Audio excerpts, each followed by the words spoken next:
Vampire gang with the blood on my face.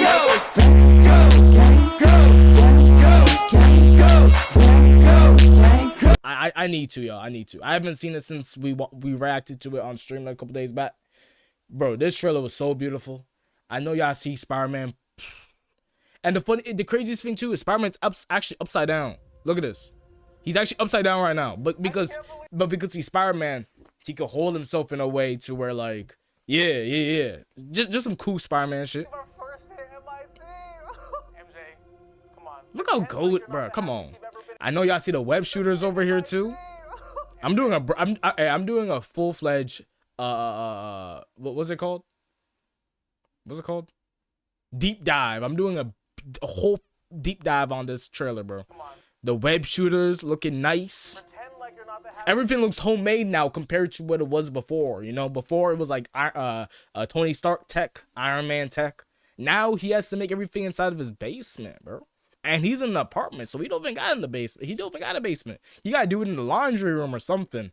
This is what makes Spider-Man so relatable. This is what makes Spider-Man so loved. You know what I'm saying? Him having to work from scratch, you know? And I do like the Home trilogy, you know, Far From Home, No Way Home. I like those movies, Homecoming. I did like those movies, but it took away the friendly neighborhood Spider-Man aspect out of it, you know? They took that away from him. They kind of made him, you know, Iron Boy Jr. You know, they kind of robbed him of the Tobey Maguire having to adapt to something new, okay, I have to do this. In the Spider-Man, in the trilogy and in the Avengers movies, Iron Man kind of just goes like, you know what? Here, you got it. Instead of him having to really learn something or adapt to something, he was kind of handed it to Iron Man, and I just thought that was a little bit weak. But overall, the movies are so far. But right now, we really gonna see that. Let's go. You've ever been in your entire life. I can't. Zendaya. Not even Zendaya, Mary Jane. Why are you still with Ned, bruh? Also, if the whole thing happened and they lost their memory of who Peter Parker is, I know if they go on their phone, they have mad pictures with this guy. What are you talking about? Ned was going to college with Peter. If he goes back to his dorms, he's gonna be like, damn, where did all of this come from? Actually, no, I think in that movie, they were actually done school.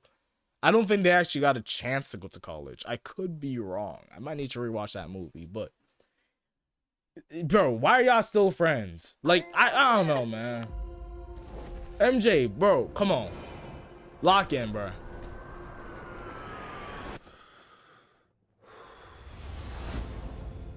I'm here for this movie, man. I'm here. My name is Peter Parker. You don't remember me, but we used to know each other. So I wonder, okay, so he's sending this as a voicemail? I guess. Something I guess he's down bad. Bad was gonna happen, and the only way to stop it was to make everyone forget about me. Look out. Was to make everyone forget about me. If only y'all knew, man. Like, this your boy. Because I'm not just that boy is the Peter key Parker. to the city. I'm Spider-Man. Tell me he not him. The hell, Frank? You just hit me with a van. Put your whimpering. Suit yourself. Yo, I really do like John Bertle's goddamn, I like his Punisher. His Punisher is clean, man. Clean. Like, I've seen, like, of course it's not the most comic accurate, you know? It's not the most. But I think the best way to portray Punisher in an MCU type format, to make it realistic almost, because Punisher has a lot of stuff to him to where, like, of course he's just a man with a gun. But, like, let's keep it real. This guy bulldozes through people. And it's like, how the hell would you be able to do that when you're just a man with a gun? But I think Jerm Bertle's Punisher kind of just makes more sense of it, you know?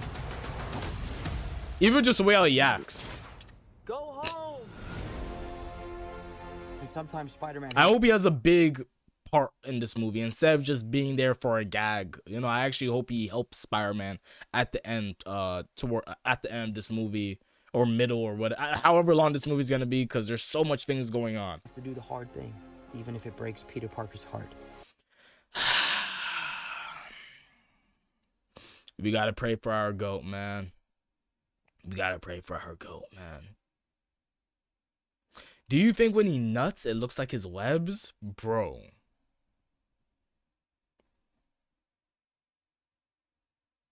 My Lil B's birthday is on the 30th of this month. He's turning 1.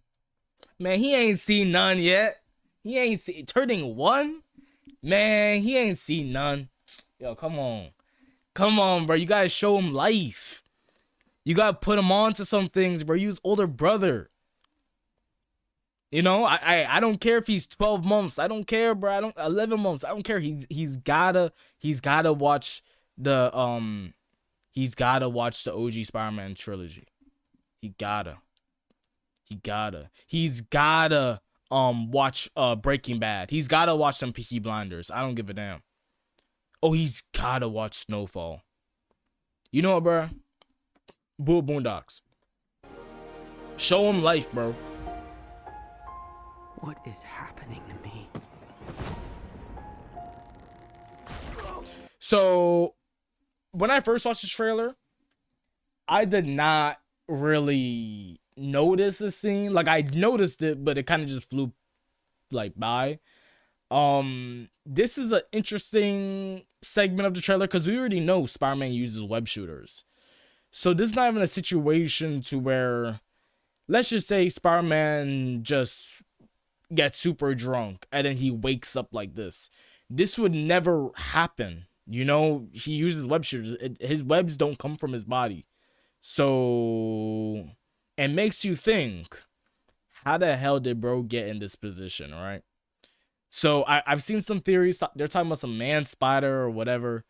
Once again, not once again, because it's my first time speaking about it. But if it is man spider, that'd be cool. That'd be like a cool approach. But I don't know. Mainly because it's like, this is the first time we're actually getting like a Spider-Man MCU movie to where he feels more street based, or he feels he's actually Spider-Man. Like, you know, he's not Spider-Man in space. Like, he's actually in the cities, in the streets. Them adding Man Spider, I feel like could add an element to this movie that just makes it feel a little bit. And of course, it's a man swinging up and down New York City, so it's of course gonna always have that. It's always gonna be have that fantastical element. But Man Spider being it's like, okay, that's a choice. And of course, it's gonna mess up how his day to day. What the last scene shows that he got knocked out, which we don't necessarily know if those two scenes work in. I don't know if they work together. Like, I don't know if he knocks out and he wakes up like this. He could just be tired and knocks out on the ground and then wakes up later or whatever. And this could just be like a random segment of the movie. It's just also him being butt ass naked is weird too. Did someone rip off his clothes, or is his clothes getting absorbed in his body? Is the webs his clothes? I don't know. I do not know. I'm not really too researched on Man Spider as a concept. Of course, I've seen it before, but if they go that route with this movie, you have to also remember this movie has Punisher, this movie has Tombstone, this movie has Peter trying to reconnect with Ned, Mary Jane. This movie has what? The Hand, like Man Spider, like we'll see. Wait, what was that?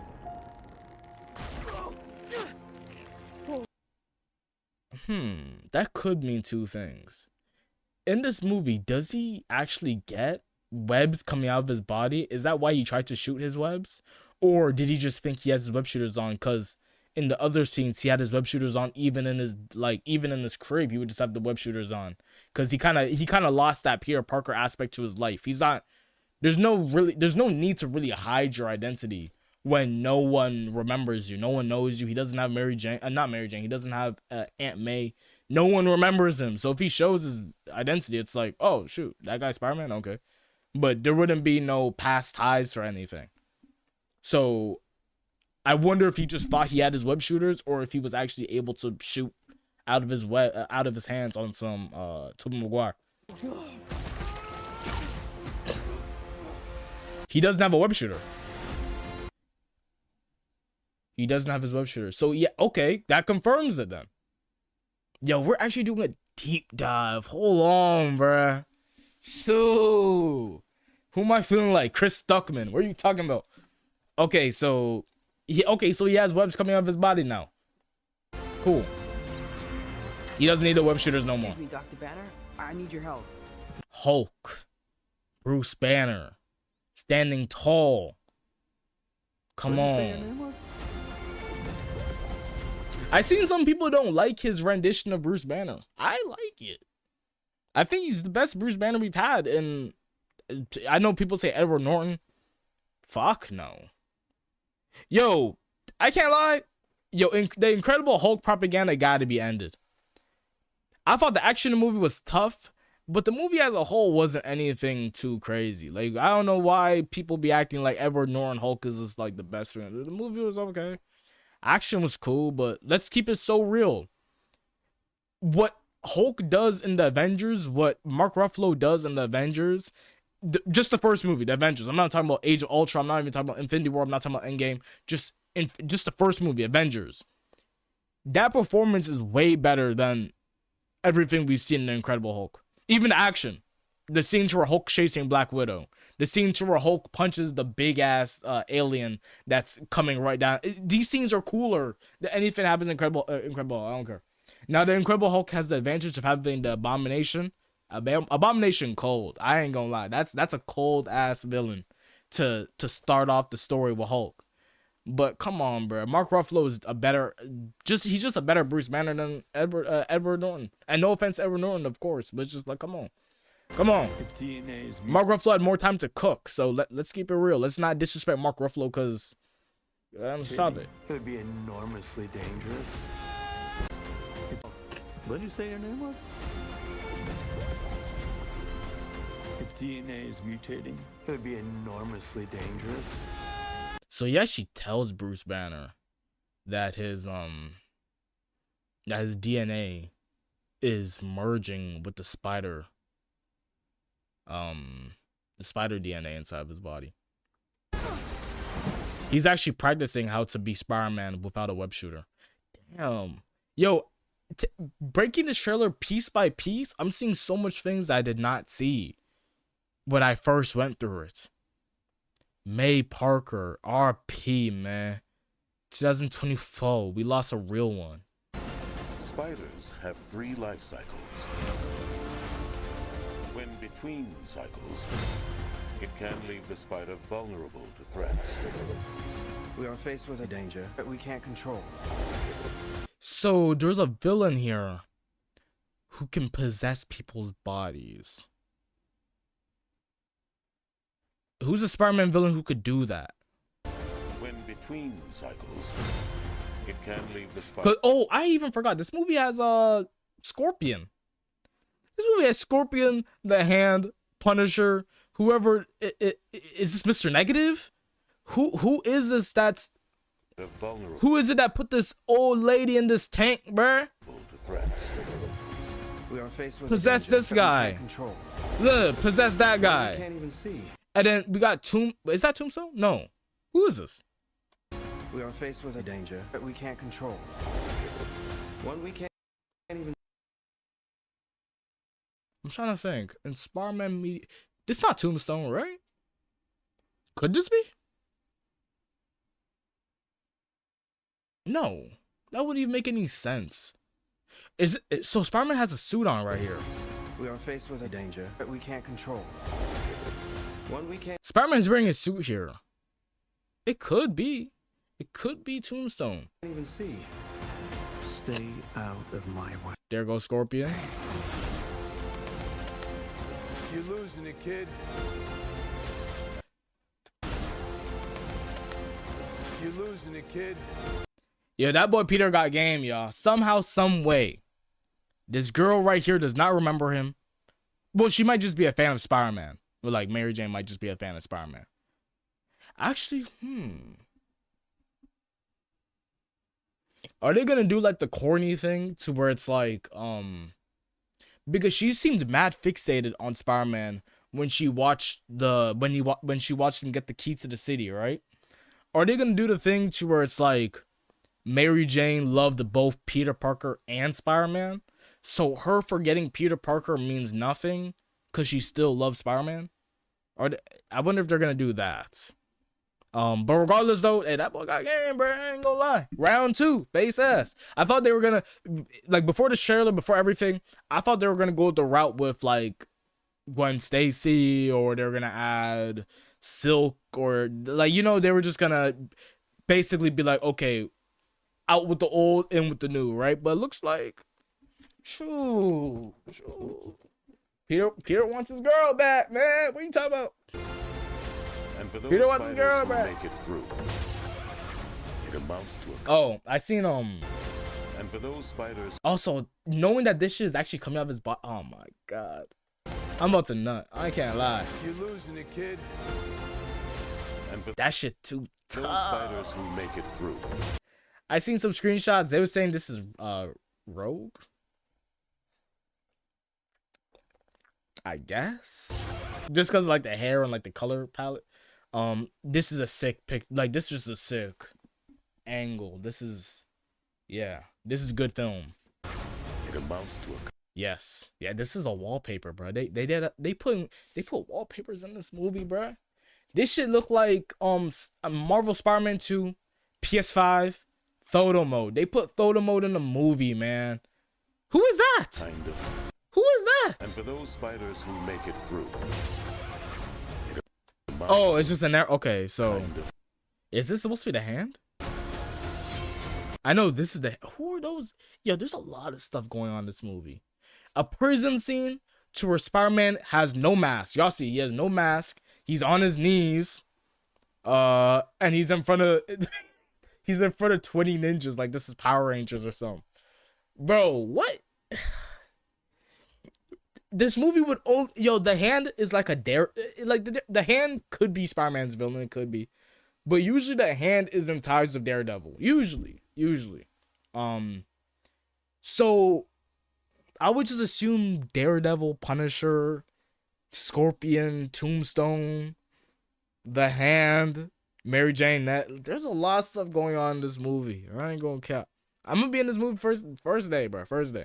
Buck in the hand. Actually, no, I can't come first day because I'm gonna hear the 3-year-old in the back.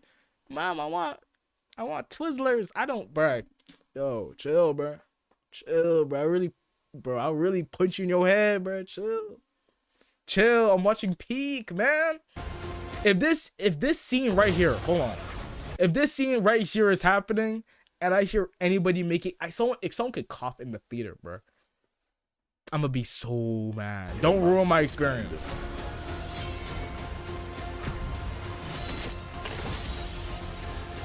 Or fucking Aura. Yeah, that's a wallpaper right there, bro. Bruh. Rebirth.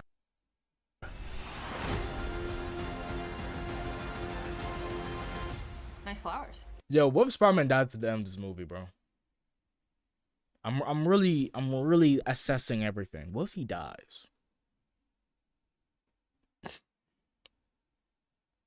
Cause like, I wonder if this movie's gonna take place before or after Doomsday. Cause I would assume Doomsday. If this movie does take place after and it's also like, okay, people forgot Peter Parker, but why doesn't Spider-Man go lock in with the Avengers? You know, he had a whole thing with them in Endgame and Infinity War, right? But I would probably just assume, I don't know, Peter Parker. If I've read enough comics for Spider-Man, if I've known enough like the material for Spider-Man, Peter Parker just gives me like the vibe of person to where he fucked up. You know, No Way Home was him fucking up. And he would not necessarily outcast himself, like not really like put himself in a situation to where like he's like, yo, I can't be with them. But I think, I don't know, if they explain that good in this movie, I'd completely eat it up. Cause Peter Parker gives me that type of vibe. Yo, he made a big ass mistake. He's gonna go sit in his corner. He's gonna reflect. You know. Peter Parker probably struggles to talk to people, make relationships with people after the events of No Way Home, because it's like, yo, he built up all those. Imagine you, right? You watching this wherever, right? You make a bunch of relationships with people. You have a bunch of friends. You do something. I mean, of course, this will never happen, but boom, motherfuckers don't remember you. Motherfuckers don't remember a single thing about you. They don't remember your face, bro. Would that not also scare you to form new relationships? Yeah, we'll see when this movie comes out. I don't want to know all the answers, but it's good to theorize. Oh, they're a housewarming gift. I'm MJ. I'm just a neighbor from across the hall. Yo, I hated this scene when I watched it the first time because it's like, bro. And I read somewhere that this movie takes place actually 4 years after the events of No Way Home. So 4 years later, bro, and you can't even look at this woman who's she's at this point she's a stranger, bro. At this point she's a stranger. 4 years, so much things can change in 4 years. Who you are 4 years ago is not the same that you were, bro. And I'm not saying Mary Jane. All right, I'm saying Mary Jane. Isn't it Michelle Jones? MJ. I'm not saying MJ is completely different, but 4 years is like, okay, I can at least look her in her eyes and talk to her. Like, like, bro, you didn't lose this relationship with her last week, bro. Friendly neighbor. You're mad awkward about it too, cause you know what's weird? In the end of No Way Home, when he went up to MJ, and he was talking to her like in was it a cafe, cookie shop? I don't remember. But he seemed way more confident. Like, it was sad. It was a sad moment. He had tears and everything. Like, it was sad. But, like, it felt like it felt like what I was saying earlier. Like, he was going to sit back and reflect. You know, it was like, yo, I fucked up. This is me. Take it to the chin on some J. Cole, trying to diss Kendrick Lamar shit. But 4 years later, that boy, I mean, she looked good, so I can't. She is a model, you know what I'm saying? If you lose a baddie, I mean, 4 years can pass and your stomach still get butterflies. Oh my god. Hey, you'll know when you fumble your first baddie, bro. I'm on this movie, bro. I'm on it. I want a new trailer ASAP. I want a new trailer last week.